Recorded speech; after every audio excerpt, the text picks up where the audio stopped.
Bienvenidos a Medicina en Minutos. Mi nombre es Harumi Aguirre y el día de hoy vamos a conversar sobre la farmacología en el área de cardiología, siendo el tema del día de hoy los antihipertensivos.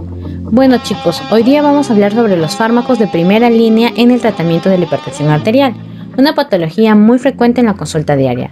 Sin más, empecemos. Bueno chicos, para hablar sobre antihipertensivos necesitamos recordar algunas definiciones. Entonces vamos a empezar con la presión arterial. Si buscamos definirla usando parámetros hemodinámicos, debemos tener en cuenta a estos dos factores. Entonces, si yo deseo usar un fármaco para disminuir la presión arterial, debo recordar que la presión arterial está definida por el gasto cardíaco y la resistencia vascular periférica. En pocas palabras, corazón y vasos sanguíneos. Acá recordando un poco de fisio, ¿cuál de estos dos es el más determinante? Sí, los vasos sanguíneos, para ser más específicos, las arteriolas, con un 80%. El 20% restante se va a encargar el corazón, el cual tiene un control autonómico, compuesto de esta forma con una inervación parasimpática y simpática. Parasimpática por medio del nervio vago y simpática por medio de los ganglios cervicales y torácicas superiores.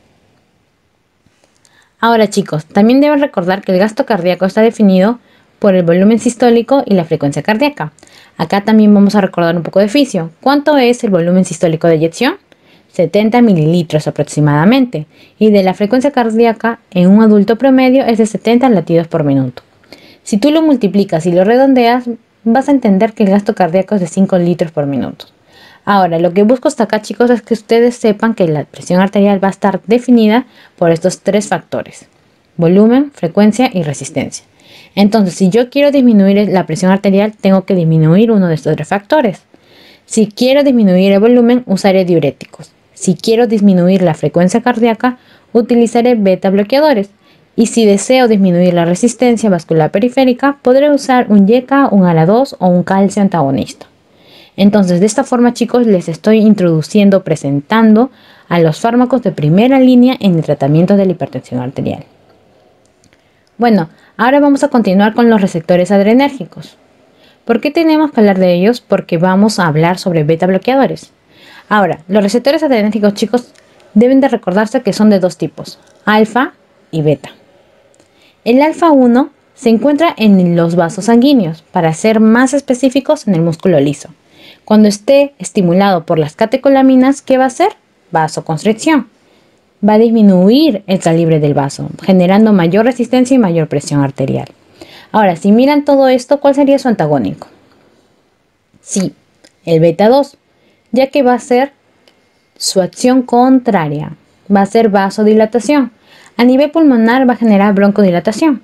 Entonces, si tú bloqueas este receptor, ya no va a haber broncodilatación, sino broncoespasmo.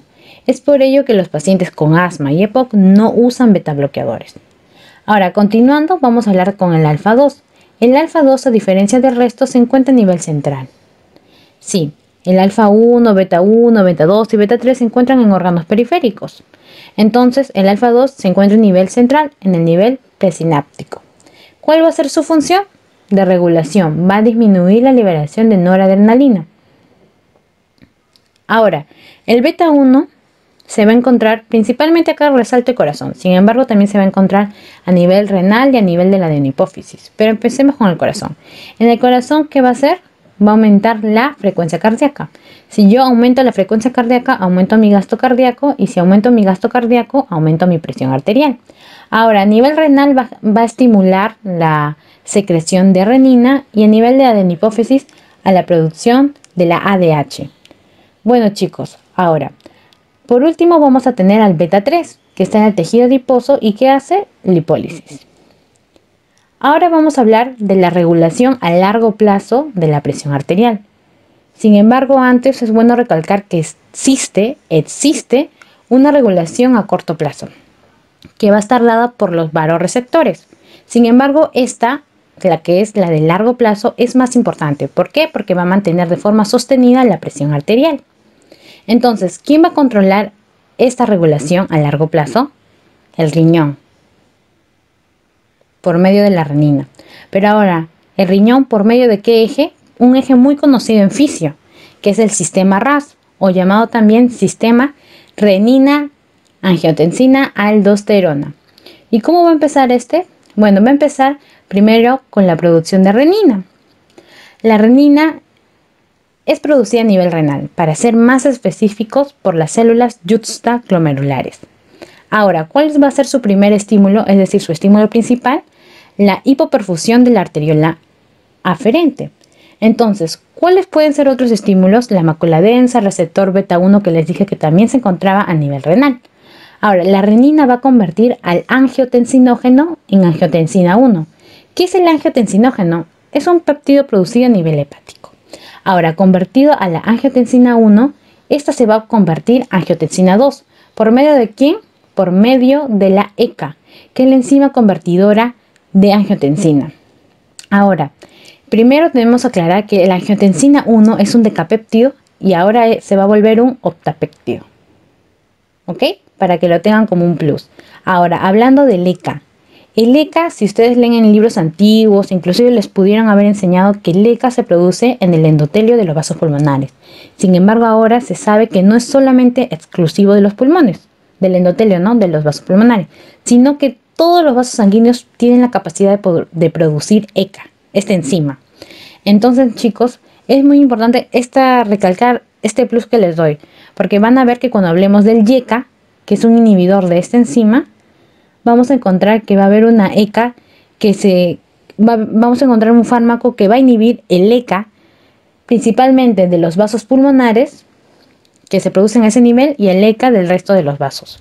Es por ello que al ECA que se produce a nivel del endotelio de los vasos pulmonares, se le denomina ECA plasmático, mientras que el ECA del resto de los vasos sanguíneos se le llama ECA tisular.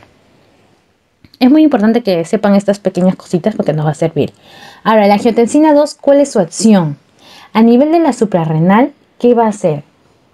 A nivel de la suprarrenal va a generar mayor producción de aldosterona. A nivel de los vasos sanguíneos, mayor vasoconstricción. A nivel renal, ¿qué va a generar? Va a estimular la reabsorción de sodio en el túbulo contorneado proximal.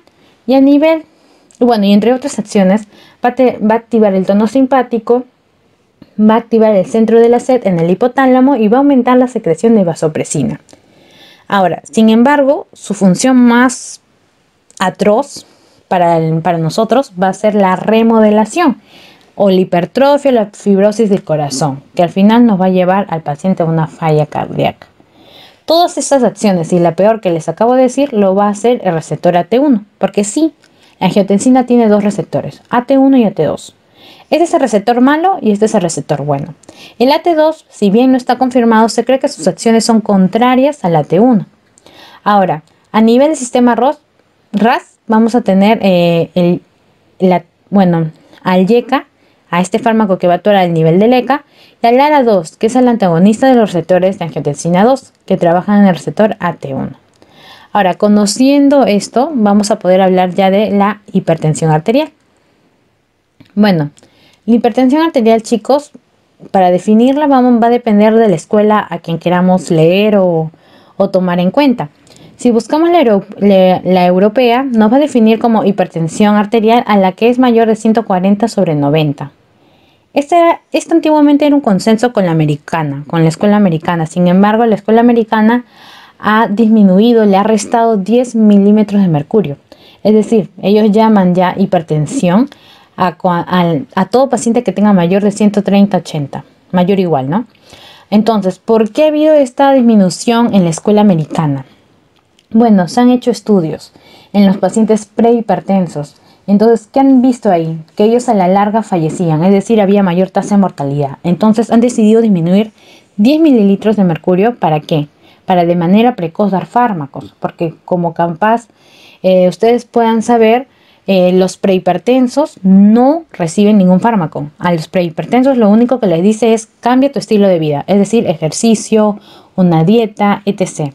Solamente los pacientes con diagnóstico de hipertensión arterial reciben tratamiento farmacológico. Sin embargo, esta decisión que ha tenido la escuela americana es muy controversial hasta ahora. Bueno, chicos, entonces ustedes ya saben, para ver la definición arterial va a depender de la escuela a que ustedes deseen referirse, la escuela americana y la europea. En cuanto a complicaciones, es muy importante saber las complicaciones de la hipertensión arterial, porque nosotros vamos a tratar de evitar sí o sí que el paciente llegue a esto. Estos son los 4 órganos diana que principalmente se ven afectados.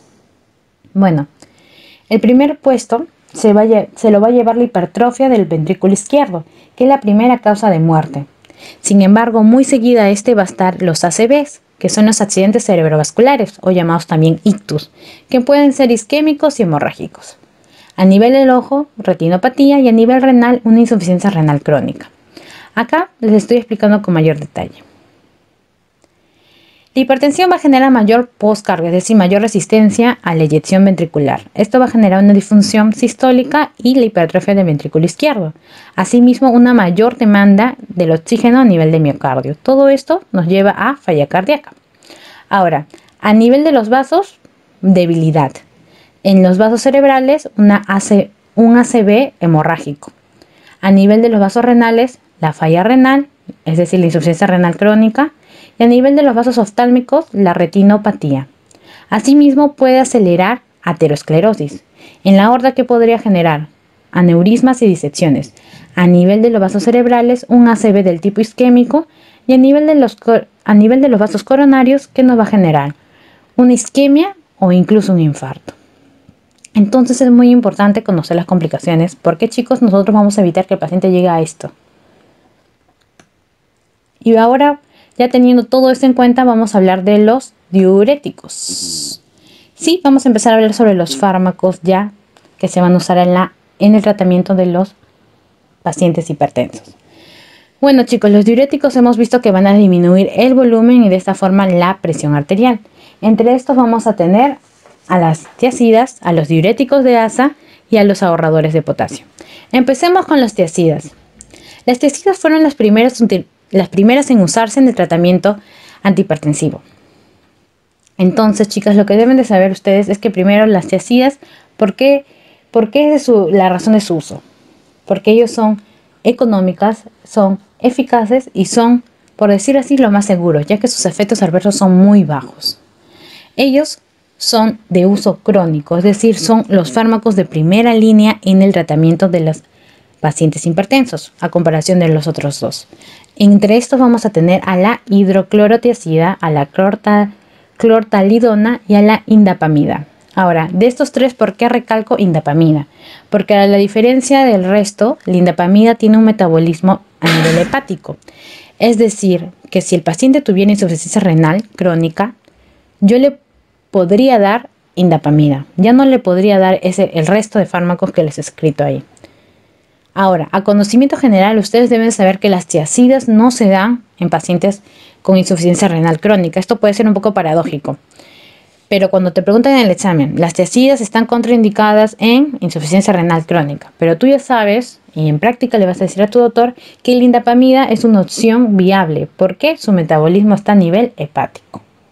Ya, ahora vamos a tener a los diuréticos de asa. Ellos son llamados los diuréticos de techo alto. ¿Por qué? Son los más potentes. Si son los más potentes, se van a usar durante las crisis hipertensivas.